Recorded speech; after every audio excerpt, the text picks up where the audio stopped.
আজকে রান্না করছি চিংড়ির খোসার বুড়া, মাছ দিয়ে আলু ডাঁটার ঝোল। খেয়ে নেই, সকালে করে পানটা খাইছি, এখন 4টে বাজে, এখন রান্না করলাম খাচ্ছি।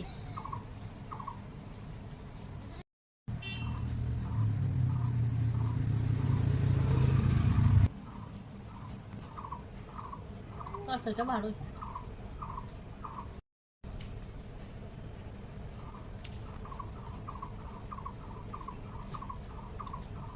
এখন খেয়ে দিয়ে মাঠে যাব।